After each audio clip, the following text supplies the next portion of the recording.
ครับสบายดีพี่น้องโอ้บ่หมานเลยพี่น้องเลยบ่เข้าพี่น้องต่อ2 ไม้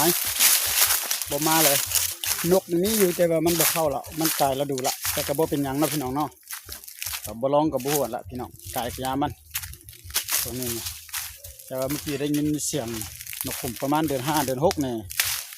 ฝนตกมาน่ะมันโตนกขุมนี่ยังไข่อยู่เนาะขุมมันคือจะเข้าดีพี่น้องนี่ว่านั่นเมื่อใส่เหี้ยวนกกับบถึกนะพี่น้องใส่ฮอด10 20 หลังกับช่วงก็ได้แต่ตัว1 ช่วงตัว3ตัวมันบ่หุ้มคาก็เลยว่าบ่จันกับบ่มาเลยช่วงนี้ก็จะหากินที่ว่าหมานบ่หมานก็ออกมาให้พี่น้องได้เบิ่งซื่อๆพี่น้องเก็บกับสิ่งนี้ยังบ่ได้นกสักตัวครับมีแต่มืออันน่ะมาใหม่ๆหั่นพี่น้องตอนมาใหม่ๆซื้อใหม่ๆน่ะมื้อนั้นน่ะนกเข้าอยู่เข้าแล้วโตแล้วก็ลากสิ่งกับผีเสือนี่ไปพุ่นล่ะบ่ลัน พี่น้อง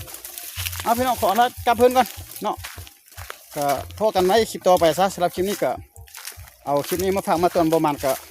ให้พี่น้องได้เบิ่งได้ชมน้ำกันเนาะชีวิตหาอยู่หากินสายล่าหากินหมดทุกคนก็ขอให้มันได้แต่หาอย่างกันเราจัดประมาณก็แท้ให้อัพซีหมดทุกคนหากินหาปลาหาปูหานกหาหนู